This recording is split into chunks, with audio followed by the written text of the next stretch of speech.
Hi guys, welcome back to the channel. Something a little bit different this week. I've built an infinity table for my daughter and I thought I'd show you how I did it. Before I show you the end results, we'll go right back to the beginning. We'll pick up the MDF. So where better to come than Infinity CNC for my infinity table. They put all of the things into the computer for me. With all of the measurements, and then their smart CNC machine here just cuts everything out for me. Now I could have cut the wood myself, and if you want to attempt this yourself then you can, obviously, but I just decided to get it done by them so that it was absolutely precise. I thought that because the whole point of this infinity table was to have two mirrors, top and bottom, I thought that the slightest little discrepancy in the shape of the cube could end up in the effect not being so good. So I decided to go with them, get it nice and precise, and then we'd have a nice even reflection all the way down. So this machine, it just goes along with your chamfered bit there, and it's cutting the edge of the sheets at a 45, just so that when we glue it all together we get nice surfaces everywhere ready for the paint. Again, you can do this a lot simpler at home if you want to do it. You could just build a cube out of just square cut wood. These machines are just great. I also filmed this little bit here with some signs that they made. They can do all sorts of different shapes and sizes and sort of different writing, different fonts, anything you want really. So yeah, Infinity CNC, they're in Ratkeith if you want to check them out. Go give them a like and a follow on Instagram as well. But we'll jump back to this infinity table now. So this is a good little method of clamping these things together. Masking tape is one of the best clamps you'll ever use when you're putting things together, if I'm honest. Obviously they will only do certain type of clamping around corners. But if you sort of stretch it out tight like I'm doing now, and then when you fold the cube up, that then stretches even tighter around the outside edge and just keeps it all held together lovely. You need to make sure you get some really good tape. Sometimes you buy some cheap masking tape and it can just tear as soon as you fold it, but you get the idea here. We'll just stick some PVA glue down a joint now. I always go for a D4, which stays a bit more flexible than the other ones, just because I think sometimes I've had some bad experiences with the other ones where it just snaps and you just lose all of the joint. But you can see the process there. You basically repeat that for all four sides of the cube. The first cube that we're building is bottomless because you have the mirror under this one, and then the second cube that we build has a bottom on it, which I'll show you in a sec. But again here we're just folding that up, continuing round. Now I did use these clamps just to keep a square on it, because again I just wanted to keep that as square as possible. So we use these Irwin clamp adapters. Basically what they do is just clamp everything at a right angle for you, so you haven't got to be too precious about sort of how you're handling the thing. And this isn't an ad, by the way, for Irwin. I'm not sponsored by them or anything, just have to say that on these videos. It's just a good product. It's what I use all the time. Their clamps are unbeatable in my eyes, so yeah, if you do want any of them, go grab some. And then we just get the fourth side on here, and again we just masking tape it all up, pull that as tight as you can around the corner, and that just aids that, helps it pull it all together. You can see you just repeat the process as many times as you like, and then just wipe all the inside with a wet cloth, and that's the bottomless cube made. So for the bigger cube that then sits on the outside around that one, we've obviously made the cube bigger. The whole point of the smaller one is so that you're basically creating a little void in there to hide all of your lighting. You know, you've got a transformer for your lights, you've got all of the wires that go to all four corners. So I made this one about 100mm bigger in total, I believe, so that we've got a 50mm gap all the way round, minus the 18mm of the wood. So it turned out about 60mm gap, which was 60mm gap in total, so 30mm gap all the way round, which seemed perfect in the end. And what we also did with the smaller box is create a rebate for the top mirror to sit on, which you'll see later. We just tape that all up, and that's your second box done. So now we can move on to decorating it. So I had to get a little bit crafty for this one. As I said, this video is a little bit different from the usual, but I wanted to make something quite special for my daughter's birthday. She hasn't actually received it yet, so I'll give this to her in about a couple of months' time.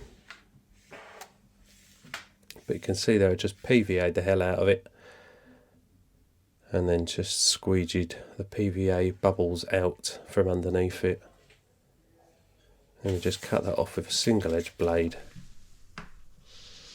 and then just butted the other one up to it until the colours matched. In hindsight, I shouldn't have overlaid it like I did, but this was a bit of an experiment for me, never done one before. Turned out pretty well though. So the second side, this side was definitely a bit of a sort of just go for it and see how it goes. We got out loads of glitter for this side. Didn't quite know what to do with it, didn't quite know how it was going to turn out. To be fair, didn't know how all four sides were going to turn out, but we got creative, and the end product was brilliant. So just smoothing it out using, if you do ever need to use PVA and smooth it all out like this over a large surface, just use one of them plastic UPVC window packers. They work a treat. They've got tiny little lines in them that let the glue come from underneath it. Spreads it around brilliantly. But you can just see we're getting right tight into all of them corners, making sure that that glitter isn't going to miss apart. So this is the glitter we used. I found this on Amazon. It's a nice pink one. The theme of this thing is just very pink, unicorns, fluff, you know, just anything girly really. She's a very girly girl, so I just decided to go bonkers with it. So we just put the pink glitter on everywhere where there's glue, try and get it completely covered and nice and even.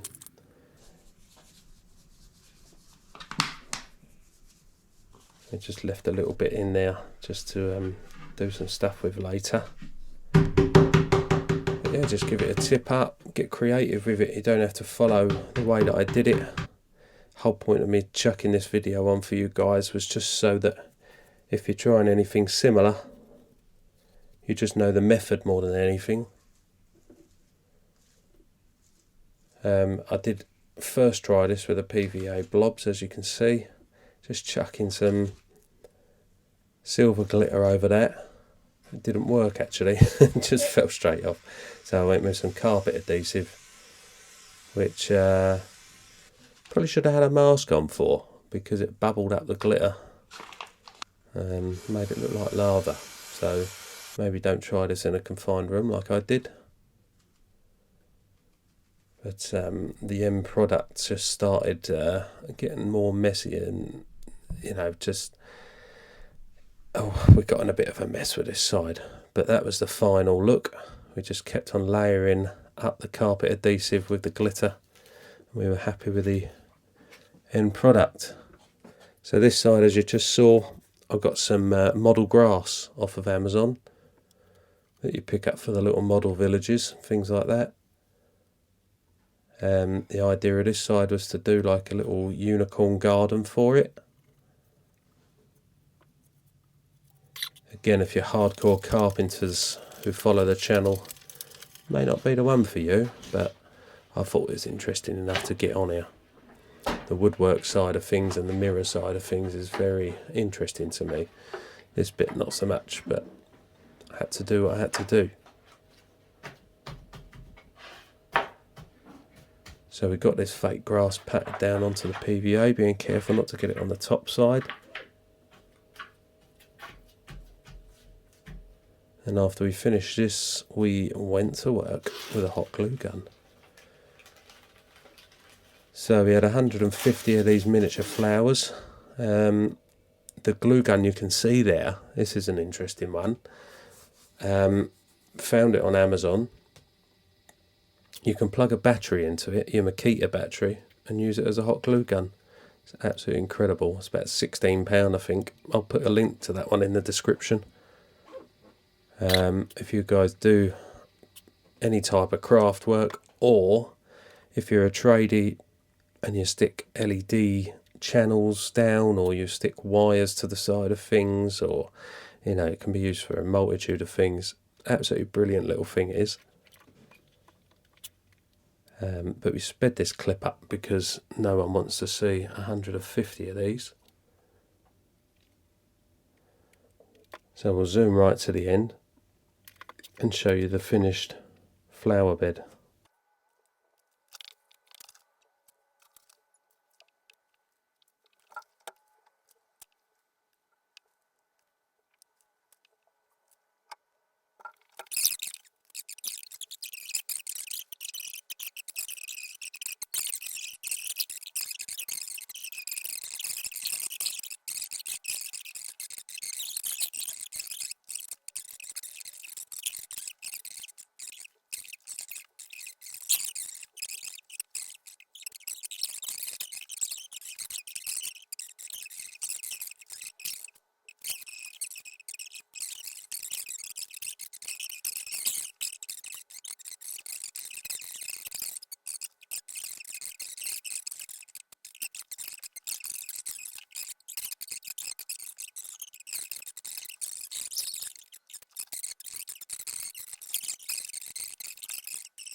Yeah, so we got the last one in, thank God. Had a little rest after that. And then we got straight to work, just sticking a few of these little toy unicorns. Again, found them on Amazon if you are planning on doing anything like this. I'll try and put a link to everything I bought for this project in the description of the video. So if you do want any of it, just click on them. I might actually do it through my Amazon shop, so that if you decide to get any of it, it will support the channel. Amazon pay me for sales now, so that's very nice of them. So if you do buy stuff through my Amazon shop, then I get a little bit of the pie, so to speak. So for this final side, we put a bit of the carpet adhesive down again. It seemed to work great with this project in the end. And then we just got a bit of this sort of cotton wall sheet to act as clouds. So we just sort of doubled it up and then roughed it up a little bit. You'll see the second sort of layer going on now. Again, probably don't do this in a confined space like I did, because that stuff is pretty strong. Come out there with a bit of a headache that day, if I remember.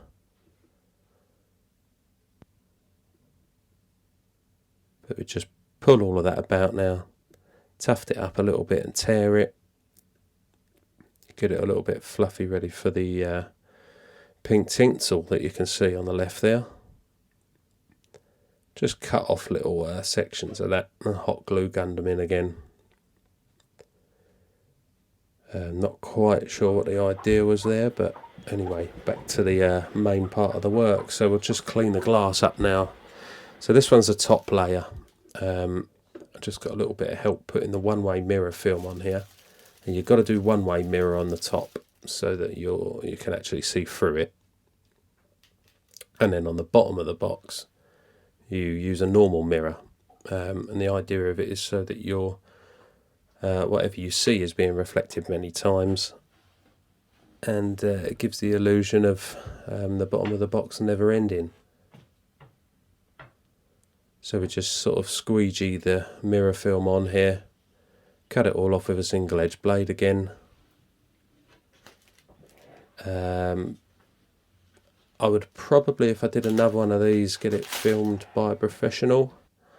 I didn't do a completely amazing job of the film. There was a few little dust bubbles in it. I find it impossible unless you've got a bit of a sort of spray booth or something to do it in, like a dustless spray booth.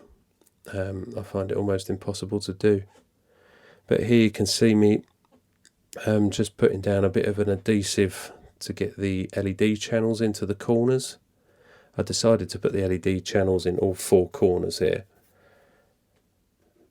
And such a good idea in the end. I was just going to go with a couple of lights in this, but it turned out that using loads of lights was definitely the best way to do it.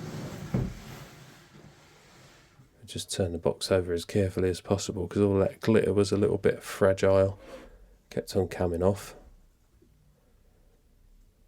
So we just get these channels all glued in, and then this was the LED kit that I selected from Ultra LEDs online. Again, I'll stick a description to them. They're not sponsoring me for the video or anything, but I'll do them justice because it was a lovely little kit. It all goes to a 3-pin plug. I think you can get an American version as well, but it's all just you don't need to be an electrician to hook it all up, which is great. It's all just plug and play stuff. Also came with a little touch remote sensor that you can buy as a additional extra. But you can really start to see the thing coming together now. And we've got all of them fitted in nicely, and then we fit the transformer. As I explained earlier in the video, there's going to be a void all the way around this box inside the larger box. So we've got the transformer stuck to the top there with a hot glue gun again. And then we just checked that all of the lights worked. You can see it all light up there, it looks very nice. If you're like me, I absolutely love playing around with lighting and things like that. That's what sort of drew me to do this project in the first place. I find stuff like this incredible. So there's that box pretty much finished. I decided to tape the top there in black tape so that we can't see through the one-way mirror onto the top of that bare MDF. And now this is the bigger outer box again. So I've got a bit of mirror there that's the same size as the outer size of the smaller box, if that makes sense. So basically, as long as that mirror is big enough, to not see through the sides of it once the big box is on top of it. We just drop that down into the outer box there. Make sure that's all stuck down and even. Make sure there's no lumps under it. That's got to be very, very nice and flat, that one. And then we just drop the internal box down onto that. This was basically just to check the whole process and make sure I'd done right here. You can see we've got that looking really nice. And then we go on with the one-way mirror on top. It's really important that you keep both mirrors really clean, because otherwise the sort of fallen glitter and all of the fingerprints just reflects again and again and again. It looks really dirty. And then one final job we have after we push this glass in here was just to give the outer box a nice coat of pink. But I'm sure you'll agree that the finished project looks amazing. So there's that little touch sensor that I told you about. And there's the finished infinity table. So I hope you've enjoyed this little episode. If you have, like and subscribe to the channel for me. If you need to know anything else about this process, just leave it in the comments for me. If you want to know how much all of the thing cost, then leave that in the comments for me as well. I'll get back to you with a message. But yeah, I think you'll agree, the first time I've ever done it, looks incredible. See you next week.